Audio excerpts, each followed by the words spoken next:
आप देख रहे हैं TNB। दिल्ली शराब नीति मामले में प्रवर्तन निदेशालय मुख्यमंत्री अरविंद केजरीवाल को चौथा समन जारी कर सकती है। अभी ईडी ने उन खबरों को फिर से खंडन किया है कि जल्द ही दिल्ली के सीएम अरविंद केजरीवाल को गिरफ्तार किया जा सकता है। ईडी के सूत्रों ने बताया कि दिल्ली शराब नीति मामले में prevention of money laundering act कानून को लेकर पूछताछ के लिए केजरीवाल को बुलाया जा रहा है।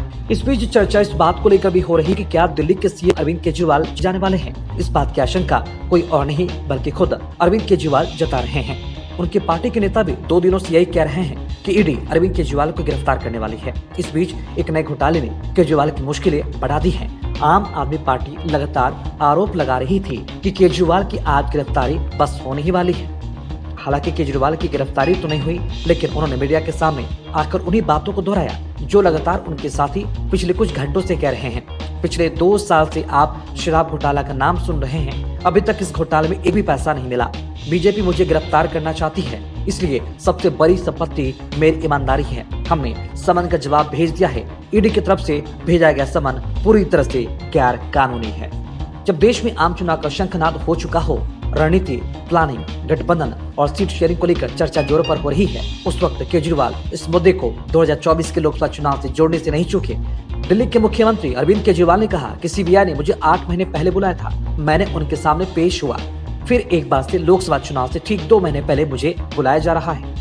इस बीच केजरीवाल सरकार पर मोहल्ला क्लिनिक में पैथोलॉजी रेडियोलॉजी टेस्ट में घोटाले का नया आरोप लगा है। इस मुद्दे पर दिल्ली के उपराज्यपाल ने सीबीआई जांच की सिफारिश की है। खबर है कि इस मुद्दे पर भी केजरीवाल सरकार आर पार के मूड में है और स्वास्थ्य सचिव को सस्पेंड करने का प्लान बना रही है।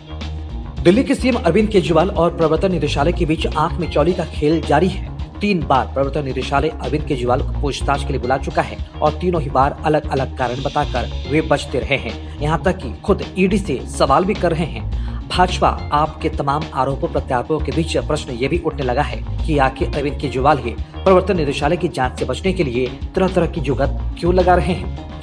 इससे पहले राहुल गांधी और सोनिया गांधी से भी प्रवर्तन निदेशालय सहित कई एजेंसियों ने खूब पूछताछ की थी। दोनों नेताओं को एजेंसियों ने बार बार नोटिस देकर बुलाया और हर बार उन्होंने एजेंसियों के कार्यालय पर जाकर अपने जवाब दिए।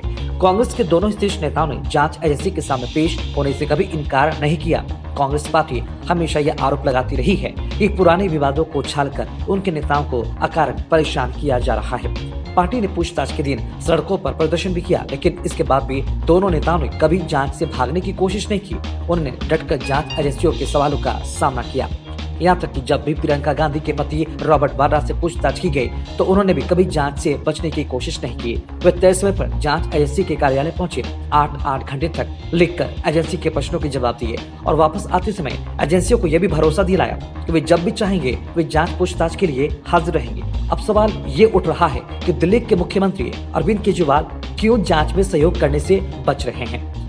कांग्रेस नेताओं से उलट अरविंद केजरीवाल लगातार ईडी के सामने जाने से बचते रहे हैं। ऐसे में बड़ा प्रश्न यही है कि केजरीवाल आखिर ऐसा क्यों कर रहे हैं। क्या उन्हें पूरा विश्वास है कि शराब घोटाले में उनकी संलिप्तता के आधार पर उन्हें गिरफ्तार किया जा सकता है। यदि ऐसा है तो वे जांच से आखिर कब तक बच सकते हैं। यह भी महत्वपूर्ण है कि आम आदमी पार्टी ने अब तक केजरीवाल से जांच के खिलाफ सर्वोच्च न्यायालय का रुख भी नहीं किया है। मामले की सच्चाई तो जांच पूरी होने के बाद ही सामने आएगी, लेकिन इस पूरे प्रकरण से राजनीतिक गलियारों में यही निष्कर्ष निकाले जा रहे हैं कि केजरीवाल को नियमों में बदलाव कर हुए शराब घोटाले में अनियमितता का पूरी जानकारी है। राजस्व विभाग के टॉप अफसर रहे केजरीवाल इस बात को समझ रहे हैं कि जिस तरह और जिन तथ्यों के आधार पर मनीष सिसोदिया और संजय सिंह को गिरफ्तार किया गया है, उन्हें भी जल्द ही गिरफ्तार कर लिया जाएगा। हालांकि इस मामले में एक पहलू यह भी है कि यदि अरविंद केजरीवाल इस मामले को एक राजनीतिक मुद्दे के रूप में हाईलाइट करने में सफल हो जाते हैं तो एक बार फिर हीरो बनकर उभर सकते हैं। इसका लाभ उन्हें लोकसभा चुनाव के साथ साथ आगामी चुनाव में भी मिल सकता है। केजरीवाल जिस तरह एजेंसियों पर आरोप लगा रहे हैं, माना जा रहा है कि उनकी रणनीति यही है कि इस मामले का राजनीतिक दोहन किया जाए। हालांकि इस मामले कोई गंभीरता के कारण ऐसा होना आसान नहीं है। Bureau report TNB news. खबरों में फिलहाल इतना ही। देश और दुनिया की ताज़ा अपडेट्स के लिए लॉगिन करें www.thenationalbulletin.in पर।